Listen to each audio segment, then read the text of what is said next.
বড় bag, camera, লাঠি, ছাতা এই জিনিসগুলো থাকলে নিয়ে ঢুকতে দেয় না, সব জমা রাখতে হয়। ক্যামেরা ফোন আপনাদের যা আছে সব নিয়ে যেতে পারবেন, কিছু রাখতে হবে না।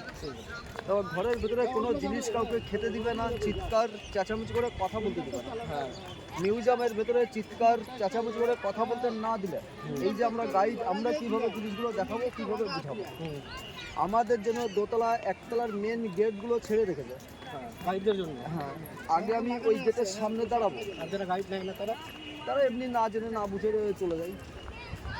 আর ওই গেটের সামনে দাঁড়িয়ে ঘরের ভেতরে যে জিনিসগুলো সাজানো, একটা একটা করে দেখাবো, একটা একটা করে ইতিহাসটা বলে বলে বুঝাবো। আমি যে জিনিসগুলো আগে গেটের সামনে দাঁড়িয়ে বুঝাবো, বুঝানোর পর ঘরের ভেতরে গিয়ে স্যার খালি ইচ্ছা মতন ঘুরে ঘুরে দেখে আসবো, ঘরের ভেতরে কথা বলতে দিত না জোরে। আগে বুঝাবো, পরে কাছে গিয়ে খালি নিজেরা দেখে আসবো।